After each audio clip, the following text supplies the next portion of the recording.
एक तरफ नफरत और डर है। Indian Prime Minister Narendra Modi has been accused of making Islamophobic comments. और दूसरी तरफ सालों से हक मारी। बीजेपी मुसलमानों की नफरत पर जीतती है और मुसलमानों के नाम निहाद मसीहा मुसलमानों के 90% ज्यादा वोट हासिल करते हैं, मगर फिर भी इस ऐवान के दरवाजे नहीं खुलते मुसलमानों के लिए और सिर्फ 4% मुसलमान जीत कर आते हैं। His speeches have started to contain overt anti-Muslim statements, like this one in which he claims that if elected, his rival political party will hand over the country's wealth to Muslims. कि देश की संपत्ति पर पहला अधिकार मुसलमानों का है। इसका मतलब ये संपत्ति इकट्ठी करके किसको बांटेंगे? जिनके ज्यादा बच्चे हैं उनको बांटेंगे, घुसपैठियों को बांटेंगे। क्या आपकी मेहनत की कमाई का पैसा घुसपैठियों को दिया जाएगा? बार 24 मुस्लिम एमपी जीत कर आए। मुसलमानों की आबादी 18% के आसपास है और उनके एमपी 24। आप हिंदुओं से छोड़ दीजिए, तुलना मत कीजिए, सिखों से तुलना कर लीजिए। 13 सिख जीत कर आए। सिखों की आबादी 1% भी नहीं है। सिवान पहुंचे पूर्व स्पीकर अवध बिहारी चौधरी ने कहा कि तेजस्वी ने सिवान से लड़ने के लिए मुझे आदेश दिया है। बता दें कि यहाँ टिकट की रेस पूर्व सांसद मोहम्मद शहाबुद्दीन की पत्नी हिना शहाब भी थी। एक पुरानी कहावत है, गौर फरमाइएगा। अगर 2 आदमियों के बीच में या 3 आदमियों के बीच में समझौता हो रहा है और आप भी वो एक आदमी हैं जिनके बीच में समझौता हो रहा है, तो आप उस इंसान को ढूंढने की कोशिश करिए जिसको उसके हक का नहीं मिल रहा, जिसको मूर्ख बनाया जा रहा है, जिसका हक मार करके लोगों को आपस में बांट दिया जा रहा है। और अगर आपको वो मूर्ख इस समझौते में नहीं मिलता है तो समझ लेना किसी ने आप ही को मूर्ख बना दिया और आपका हक मार करके लोगों ने आपस में बांट लिया। राजनीति की सबसे बड़ी सीख ये है कि आप किसी इंसान को जहर पीने के लिए बोलिए इस तरीके से कि वो इंसान जहर को अमृत समझ करके पी ले और मरते हुए आपका शुक्रिया भी अदा करे। नहीं समझ आया? दूसरी परिभाषा देता हूं। मैंने इस 2024 लोकसभा चुनाव से पहले एक ट्वीट किया था कि जीते चाहे कोई भी, हारता हुआ मुसलमान ही दिखाई दे रहा है। मैं जो बात बोलने जा रहा हूं इससे ये मत समझिएगा कि मैं बहुत बड़ा मुस्लिम एक्सट्रीमिस्ट हूं या मैं अपने आप को बहुत बड़ा मुसलमान समझता हूं, ऐसी कोई बात नहीं है। मैं किसी की बुराई या तारीफ नहीं करूंगा, मैं बस समाज के सामने आईना लेकर के खड़ा हो रहा हूं। इंडिया या एनडीए गठबंधन के जो भी प्रमुख चेहरे थे उनमें से कितने मुसलमान थे? क्या दोनों में से किसी गठबंधन के प्रधानमंत्री का चेहरा मुसलमान था? दोनों गठबंधन की तरफ से क्या ऐसा वादा किया गया था कि 28 राज्य और 8 यूनियन टेरिटरीज में से 6-7 राज्यों के मुख्यमंत्री मुसलमान चेहरे दिए जाएंगे? नहीं। बिहार का ही उदाहरण लीजिए, 18% यानी कि सबसे ज्यादा मुसलमान है। महागठबंधन आरजेडी पिछले 30-40 साल से जो वोट ले रही है, क्या एक बार भी उन्होंने मुख्यमंत्री का चेहरा मुसलमान बनाया या आगे बनाने वाले थे? 2,35,00,000 मुसलमान जो घोड़ा का पट्टा बांध करके इंडिया अलायंस महागठबंधन को वोट दिए जा रहे हैं, क्या महत्वता है इनकी? गणित समझिए, 100 में से 18 मुसलमान हैं। सरकार बनाने के लिए 38% वोट चाहिए, तो 18 तो मुसलमान ही हो गए, यानी 38 में से 18। अगर सिर्फ इंडिया अलायंस के वोट की मैं बात कर रहा हूँ, इंडिया गठबंधन यानी कि महागठबंधन को जो 100 वोट मिलते हैं उसमें से 45 वोट मुसलमानों का होता है, यानी कि महागठबंधन के वोट में आप 45% के हकदार हैं। इस हिसाब से तो आपको 45% टिकट मिलना चाहिए। 45% नहीं मिला, चलो ठीक है, छोड़ो। भारत की आबादी, बिहार की आबादी के हिसाब से 18%, क्योंकि आरजेडी आजकल सिर्फ माई समीकरण की नहीं, माई बाप समीकरण की बात कर रही है। बी से बहुजन, ए से अगड़ा, दूसरे ए से आधी आबादी और पी से पुअर। तो कोई अगर सोचता हो कि ये सिर्फ माई की पार्टी है तो इसलिए उन लोगों को विश्वास दिलाना चाहते हैं ये माई की साथ साथ बाप की भी पार्टी है। समझौता हो रहा है, सबको बराबरी का अधिकार दिया जा रहा है, चलो ठीक है। आबादी के हिसाब से ही 9 टिकट दे दिया जाता, मिला कितना? 2 कांग्रेस ने दिया और 2 आरजेडी की तरफ से मिले, और इन 4 टिकट के बदले में 2,35,00,000 मुसलमानों का साथ इनको मिला। एक गजब की बात बताता हूँ, सिवान से जब हिना साहब चुनाव लड़ रही थी तो आरजेडी चाहती तो वहां कोई कैंडिडेट नहीं देती, क्योंकि मरहूम शहाबुद्दीन साहब ने आरजेडी और लालू जी के लिए इतना तो किया ही था, पर तेजस्वी जी ने अवध बिहारी चौधरी को टिकट दे दिया और रिजल्ट देख लीजिए, एनडीए जीता और हिना साहब सेकंड आई और यहाँ पर आरजेडी ही बीजेपी की बी टीम बन गई। अच्छा, लोकसभा छोड़िए, वहाँ आपको बीजेपी को हराना था, संविधान बचाना था। क्या आपको बिहार विधानसभा में आपको आपकी आबादी के हिसाब से टिकट मिलते हैं क्या? आरजेडी ने जब 2020 में 55 यादवों को टिकट दिया था तो MY समीकरण के हिसाब, उस समय MY समीकरण ही था, माई बाप नहीं हुआ था, माई बाप इस लोकसभा चुनाव में हुआ है। MY समीकरण के हिसाब से मुसलमानों की आबादी थोड़ी सी ज़्यादा है, तो क्या 80-90 टिकट दिया मुसलमानों को, क्योंकि यादवों को 55 टिकट मिला। अच्छा छोड़ो, 80-90 नहीं, 55 यादवों को दिया तो 55 मुसलमान को दे देते, बराबर टिकट बांट देते। उतना भी नहीं दिया तो कितना दिया? 40, 20,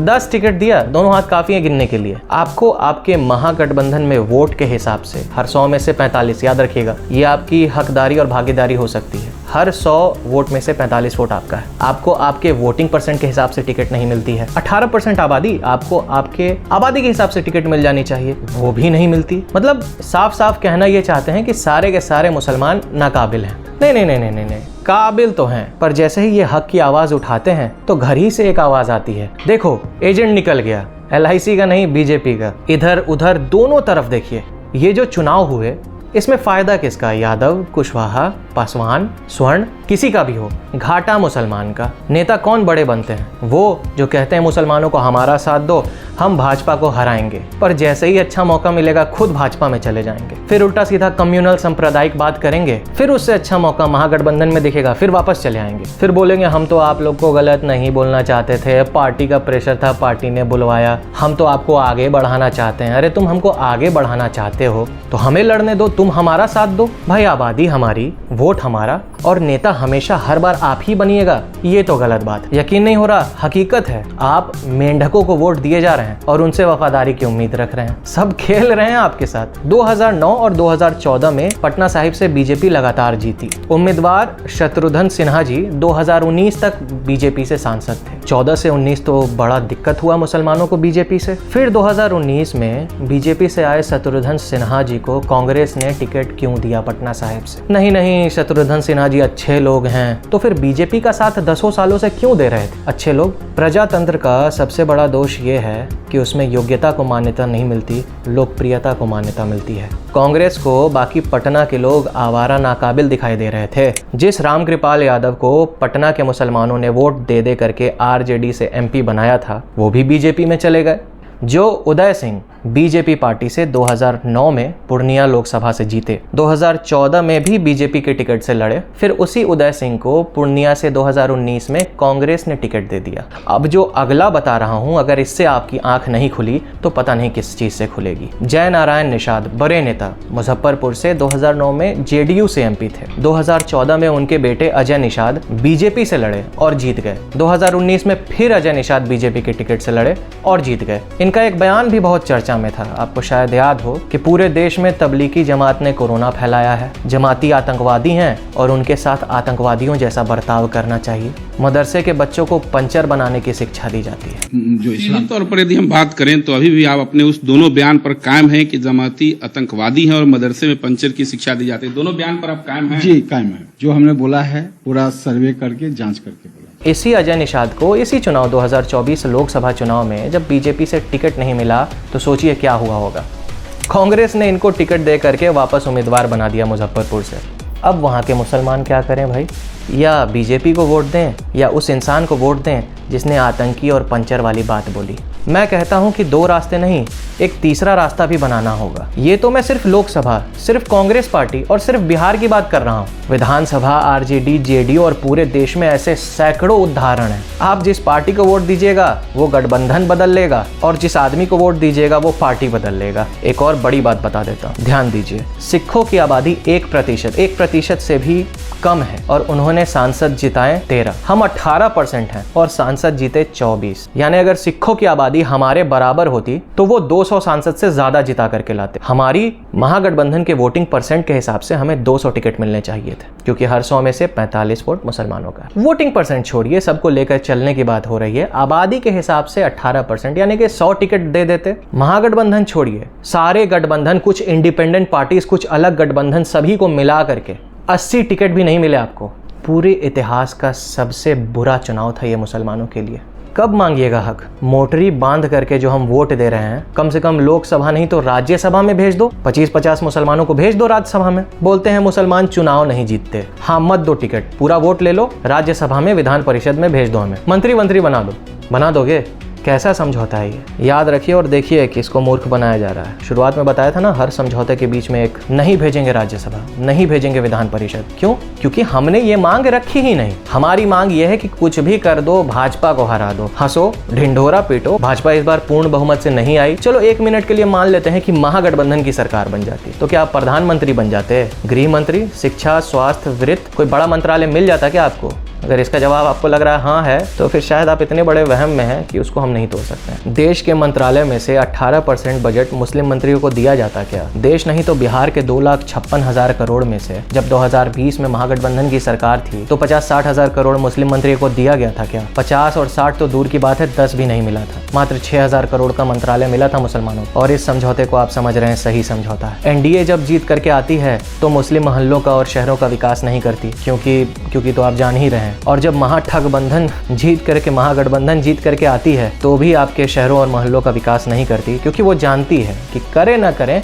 अगले बार भी 10 वोट ज़्यादा ही मिलेगा, कम नहीं मिलेगा। हमको विकास थोड़े चाहिए, हमको तो बस किसी को हराना है। खुद जीतने के लिए कभी लड़े ही नहीं, हमने तो सिर्फ वोट दिया है, लिया कभी नहीं। बीजेपी आएगी तो मुसलमानों से उनके वोट देने का अधिकार छीन लेगी। अभी हमारे पास अधिकार होते हुए भी क्या उखाड़ पा रहे हैं? ऐसा तो नहीं दिख रहा कि कुछ ही दिन में बहुत बड़ा सियासी मुकाम हासिल कर लेंगे। चलो बिहार में 9-10 मुस्लिम सांसद बन गए, 40 में से 35 सीट महागठबंधन जीत गई। जीती क्या? बने क्या? अरे लड़वे नहीं किए तो कहाँ से बनिएगा? ये समझौता है। हमारा हाल ऐसा हो गया है कि एक क्रिकेट मैच में बैटिंग कोई और करे, बॉलिंग कोई और करे, हमें बस फील्डिंग करने के लिए और पानी ढोने के लिए बुलाया जाता है। ऐसा ही चलता रहा तो वो दिन दूर नहीं कि आज 24 जीते हैं, कल इसका भी आधा हो जाएगा। हालांकि होने 100 से ज़्यादा चाहिए आबादी के हिसाब से। सवाल पूछिए, चुनाव नहीं लड़ाते हो, कहते हो कि हार जाएंगे। ठीक है, राज्यसभा भेजो, विधान परिषद भेजो, अपने दोस्त को राज्यसभा भेज सकते हैं, लेकिन जिनकी इतनी बड़ी आबादी आपका साथ दे रही है उनको नहीं भेजेंगे।